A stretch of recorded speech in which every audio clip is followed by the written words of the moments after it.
continue with our discussion. So now we have an exciting panel. As you can see, our panelists, maybe we'll go just quickly around the table to remind everyone who is who. And we have some new faces that haven't been here through the introduction. So I think it's a good thing to just remind who the panelists are. So maybe, Boaz, if we start from you and go back in this direction. Boaz Landsberger, Israel. Good morning. Boaz Landsberger, Israel Electric Company, Deputy Manager, Cybersecurity Department. Hi, Limor Shmerling, Manager at the Israeli Data Protection Authority. Professor Yuval Elovich from Ben-Gurion University. Jonathan Klinger, I'm an attorney in the Israeli Digital Rights Movement. Shahar Belkin, I'm the CTO of a company called FST Biometrics here in Israel. Thank you very much. So we're going to start with Limor, your presentation. Okay.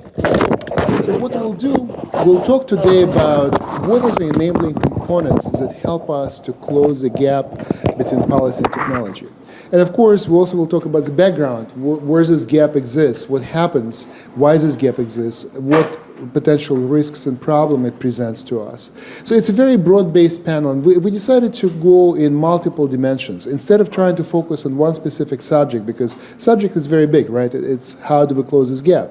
So we need to look at what the problem is, what are potential solutions, how we can start talking about this issue from many, many, many different angles and come together. So that's the whole point of the panel. So think about the questions you would like to ask. I will think about my questions I would like to ask, and hopefully we will have an exciting discussion at the end.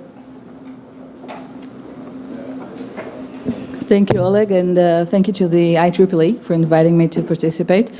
I'll just check that this is working. Great. Okay. So I'll just say a few words about my background, being from the legal profession, and I think we're about 3 lawyers here in the crowd. I'll give you the perspective of law and policy with regards to privacy, and then try to demonstrate a short test case about the Israeli biometric database project.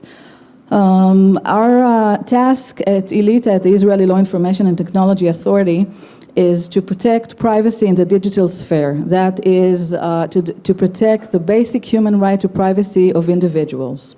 This includes both powers over the private sector companies, businesses, and public bodies such as government ministries. I am a strong believer in the necessity of forming policy alongside developing and implementing technology. This way, we may enjoy the advantages while consciously managing the risks. So the first question that I'd like to pose is, why privacy? I wish to start my remarks by putting our discussion today in the global context and give you some of the processes that are going out around the world. Privacy is one of the foundations of consumer trust, which is essential to the advancement of a digital economy. As I said before, it's a basic human right, and it is protected both in Israel, in Europe, and in the United States. Mary Meeker's 2015 Internet Trends Report included privacy as one of the 8 trends for the year. I would emphasize privacy as a human right and law, and not only a trend. I think it's not a passing trend. I think it is going to be bigger and growing from year to year.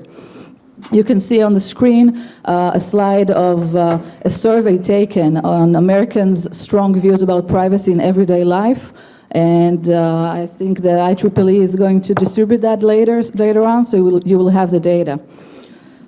We're witnessing a flow of public debate over privacy risks these past few years. Consumers are growingly concerned about companies using and selling their PII, as we say, that is personally identifiable information, and about governments invading their privacy through these companies.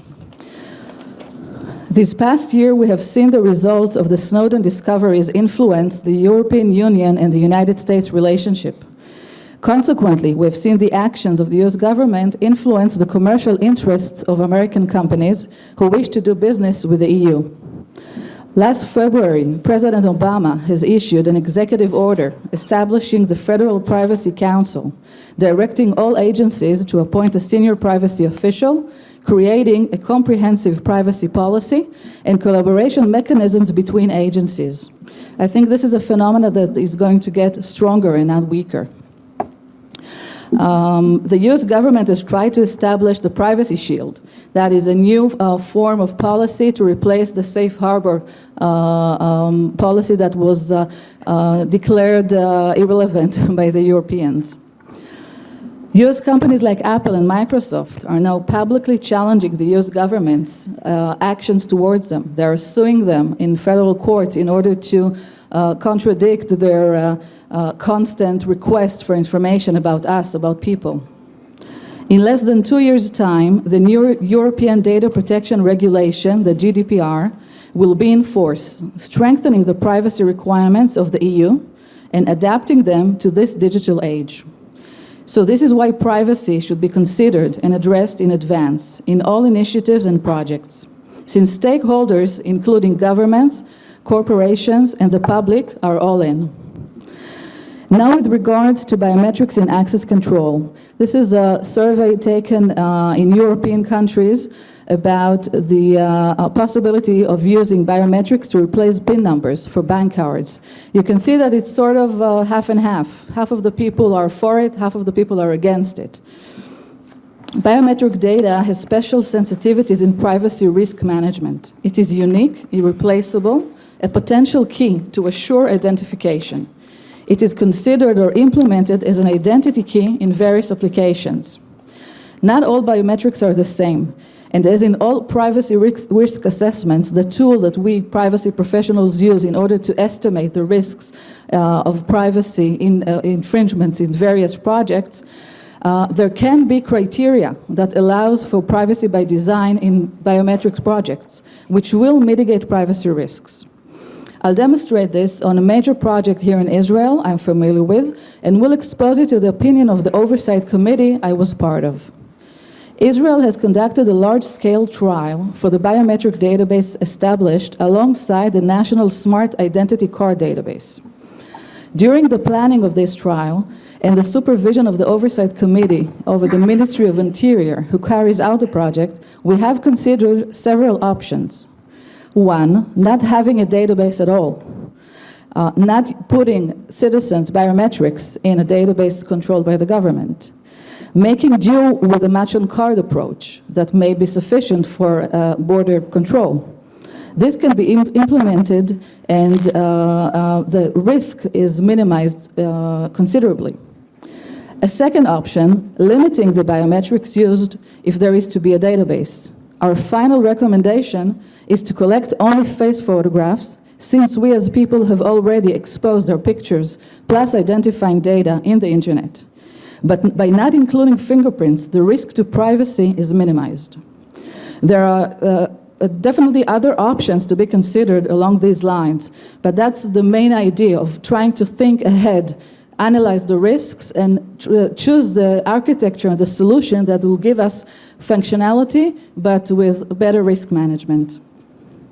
At the legislative stage, there were several mechanisms implemented as well to limit the potential of mission creep. That is, once we have a database of biometrics, it's very compelling to use it for other purposes. The legislation prohibits the use of this database for other missions.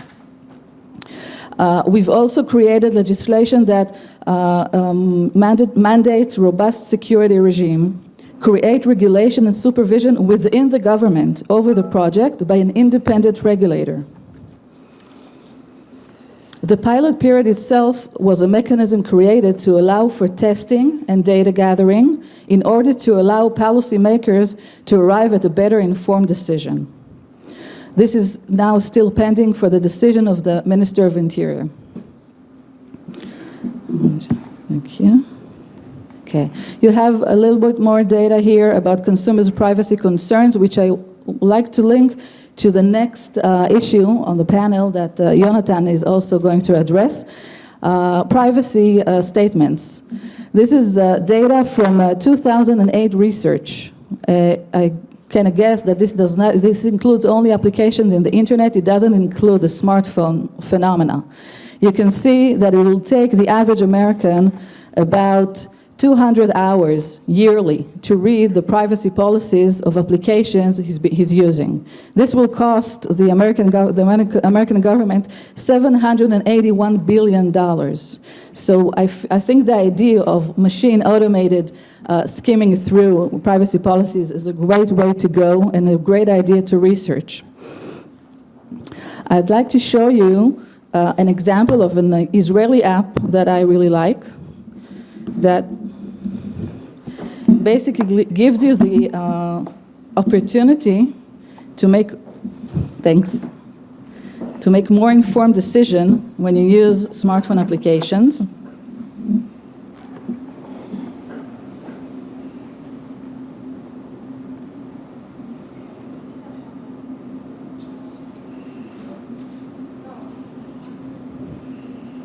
Can have a countdown. 1, 2, 3, 4.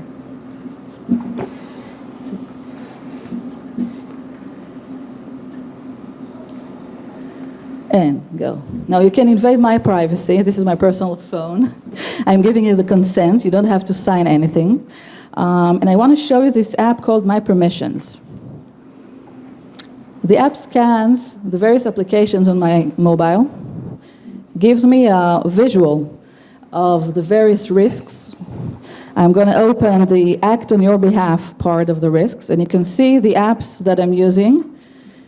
The red ones are the most privacy risky.